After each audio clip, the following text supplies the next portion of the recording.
The MSI Claw 8 AI Plus is one of the most premium gaming handhelds you can buy right now, and it has a premium price to match. So, does it provide a premium experience, and how does its Intel graphics impact its performance? Let's dive in. Now, you might be thinking, wait, there's already been an MSI Claw, and you'd be right. But just after 3 months of being available, it was replaced by this one right here, and it's better in every way. The MSI Claw 8 AI Plus is rocking some beefy specs, and it's also one of the first gaming handhelds to feature Intel Arc graphics under the hood. Now, the key specs you need to know is that it's got an Intel Core Ultra 7 processor, an 8-inch 1920 by 1200 IPS touchscreen display that's 120Hz, 500 nits, and has variable refresh rate too. It's also got a huge 80 watt-hour battery, 1TB of storage, and 32 gigs of LPDDR5X memory running at 8500 megabits per second. It's also got Wi-Fi 7 and Bluetooth 5.4. Now, if you're wondering what the AI Plus thing is all about, technically it's got a neural processing unit or NPU that delivers 47 TOPS, which is on par with the latest Copilot Plus PCs for those pesky AI workloads. Now, while we're on the subject of AI, MSI says that you can use the Claw 8 AI Plus as a mini PC thanks to its powerful NPU, using the built-in Copilot to work and create. But obviously, as this is a gaming channel, I won't be testing that functionality in this review, and I'll focus specifically on its gaming capabilities. And the price you pay for all this good stuff? £899 in the UK and $999 in the US.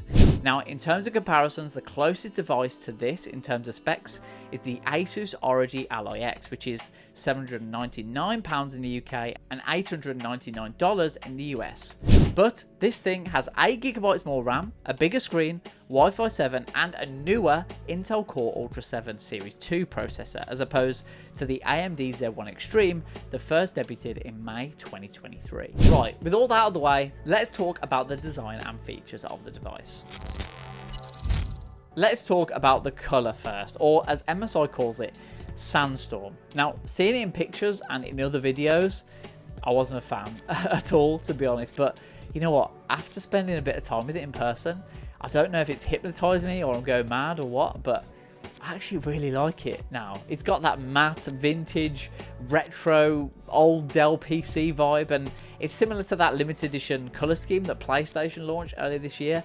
I mean, in a market that's dominated by black and white devices, I think fair play, right, to MSI for going for something a bit different, and you know what, I'm a fan. It stands out, that's for sure. Now, on to the specifics. I mentioned this before, but you get a 1920 by 1200 resolution screen with a 16 by 10 ratio, and it's a pretty nice display for gaming and watching YouTube videos. It's nice and bright, decent performance, and it's obviously slightly higher resolution than the 1920 by 1080p resolution on handhelds like the Asus ROG Ally X. But for this price, honestly, I would have liked to see an OLED or an AMOLED display, or at least an IPS display with proper HDR support.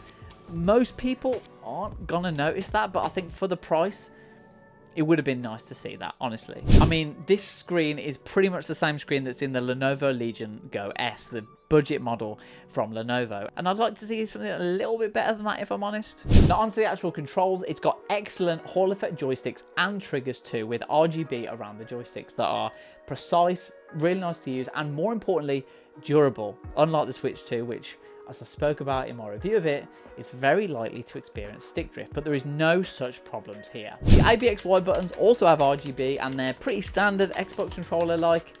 Sound like that? Sound like a standard Xbox controller. As same with the D-pads and the bumpers as well on the top. As is the case with most handhelds right now, you also get the 4 menu style buttons on the side of the screen, with this handheld featuring a view button, a menu button, MSI center button, quick settings button, and you also get 2 M1 and M2 macro buttons on the back. Now, on MSI Center specifically, this is the software you can use to customize the performance of the Claw, and I found it to be a bit, well, strange to use. The overlay is great, it's fine, you can change all the settings from there, the brightness, the sound, all the things you'd expect, and it's fine for the majority of settings going into the actual main MSI Center bit, and it offers a similar experience to other programs you find on other handhelds, like the ability to change joystick dead zones, etc. But in regard to changing performance of the device, It's not great. Now, it's got AI in the name, and it's got this AI engine mode, which essentially decides what performance the device will produce at any given time. In my testing, that was a bit inconsistent, and I just ended up putting it on manual or endurance for the most part. But even in manual, the customization is very, very basic. You get 2 sliders to set the TDP, and you can change the fan curves, and that's it. That's your lot. From what I could tell, there's 0 customization of the other performance modes, and that's just downright strange for a device that is capable of this much performance. At least let us customize the performance how we want it. MSI, please, just release an update and just unlock it for us. Now, you might have noticed this by now, but this handheld is beefy in every sense of the word. Now, it's about the same size profile as the Lenovo Legion Go S, thanks to its bigger screen, but it weighs just over 800 grams, which is almost 300 grams more than the Switch 2, and around 120 grams heavier than the Asus ROG Ally X, and even 100 more than the Zotac Zone. Now, you'd think this weight would impact the ergonomics, but genuinely it doesn't. The ergonomics on this are really good, and I particularly like these sort of finger channels on the back that feel really satisfying to slip into. Once you find the groove that you're in as you hold the joysticks, it feels really nice. I don't know if you can see that on camera, but you've got these grooves here that you can fit your fingers into, and that feels really nice. It just help you grip it a little bit better, and it does feel really comfy in hand. And despite the size and weight, I had 0 issues holding it for long periods, and I've got no complaints honestly with the ergonomics. Now, in terms of other features, you get 2 Thunderbolt 4 ports that can display DisplayPort and power delivery, and you can also connect 2 monitors simultaneously to it too. You get a micro SD card slot, an audio combo jack, power button with fingerprint reader, volume rocker, and finally 2 front-facing speakers just at the bottom here by the screen. Let's move into the nitty-gritty, the performance. And as mentioned, the MSI Claw 8 AI Plus has an Intel Core Ultra 7 Series 2, boasting 8 cores with 4 efficiency cores and 4 performance cores, with the latter able to turbo up to 4.8 GHz, and it's also able to deliver a max TDP of 37 watts and a min of 8 watts in its endurance mode. So, to put the MSI Claw 8's Intel performance to the test, we put it in manual mode and cranked the sliders to max and maximum fan speeds too, doing the same with the Asus ROG Ally X, and here are the results. Now, bear in mind that the MSI Claw is running at the slightly higher resolution of 1920 by 1200 versus the ROG Ally X's 1920 by 1080. Let's start off then with Cyberpunk 2077, low graphics settings with no upscaling, and the MSI Claw 8 AI Plus actually pulls ahead of the Asus ROG Ally X in terms of average, min, and is the same on max FPS despite running at a slightly higher resolution. Now on to F1 25, again low settings, no upscaling enabled, and this one is a win for the Asus ROG Ally X with higher average frames, higher min frames, and also higher max FPS. On to Shadow of the Tomb Raider now, high settings, no upscaling, and it is another win for the MSI Claw with 5 more average frames per second than the Asus ROG Ally despite running at a higher resolution. On to Black Myth Wukong benchmarking tool, it is another win for the MSI Claw 8 AI Plus, again at a higher resolution, but not by much this time. Averages are very close, min is slightly higher, but we've also got a bit of a gap with the max as well. And finally, Elden Ring, low graphics settings, no upscaling in this game, and it is very, very tight between the two. Absolutely neck and neck in terms of average frames. I mean, 1 FPS difference could just be a run-by-run variance, margin of error. Same with the min FPS, and obviously max FPS is exactly the same. So that is a very close run thing, but considering the MSI Claw 8 AI Plus, again, is running at a higher resolution than the Asus ROG Ally X, I'd say it is probably another win for the MSI Claw. Now, let's take a look at how the MSI Claw 8 AI Plus handles AI upscaling using Intel's XE Super Sampling technology. And in Cyberpunk 2077, in the same graphic settings with Intel's XE Super Sampling enabled in performance mode, you see a 52% increase in frames.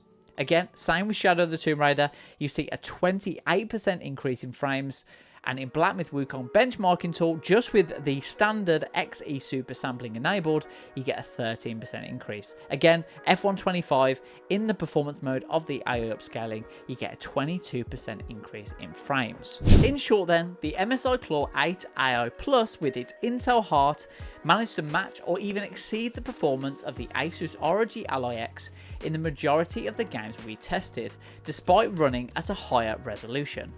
Look, back when Intel Arc first launched, there were issues with certain games not being able to run or having issues when running them, but we're pretty far past that now, and every game I played on this device ran pretty smoothly, I've got to say. This handheld could run pretty much anything you throw at it at decent playable frame rates, particularly with AI upscaling enabled, which is, look, it's how most people will play games on a handheld anyway. Genuinely, I've been very pleasantly surprised by the performance of this device, seeing as it's the only major player running Intel. The battery life is also clearly a major selling point too for this device. We managed just over 2 hours in Cyberpunk 2077 in the performance mode and 3.5 hours in the F125 looped benchmark in the endurance mode, which is really good, although this does seriously impact performance in this mode, going from a 50 average FPS to low 30s in that particular game. Now, this is market leading battery life, or at least market matching battery life. I found I got similar level of battery with the Asus ROG Ally X, which has the same 80 watt hour battery, but the MSI Claw, remember, has a bigger screen, and honestly, it does an outstanding job in regards to the efficiency of its processing unit, but also in its battery size. I'd say that's one of the most impressive things about this particular handheld. The MSI Claw 8 AI Plus has pretty much everything you'd want from a gaming handheld right now, offering superb performance, good ergonomics, strong battery life, and cutting-edge features. It's one of, if not the best gaming handheld on the market right now, and it's priced that way too. £899 is a lot, so whether you decide to buy one or not will depend on your budget. You could almost buy 2 Steam Deck OLEDs for the price of one of these guys. But if you want the best performance, you want the best battery life, and you want the modern features, there's no doubt that this is your best bet, even if it isn't the perfect device. Here at Mirror Gaming, we think the MSI Claw 8 AI Plus is the best gaming handheld you can buy right now, and we're giving it a 5 out of 5 here on All Out Gaming. Do you think this is the best gaming handheld right now, or am I talking rubbish? Let me know in the comments below what you think, and let us know as well what you thought of the video. I'll try and respond to as many comments as I can. If you've got any questions, just pop them down below. And look, if you enjoyed the video, why don't drop a like and get subscribed. We've got loads coming up, gaming hardware reviews, software reviews, all sorts. So get subscribed so you don't miss it. But that's all from me, and I'll see you in the next one.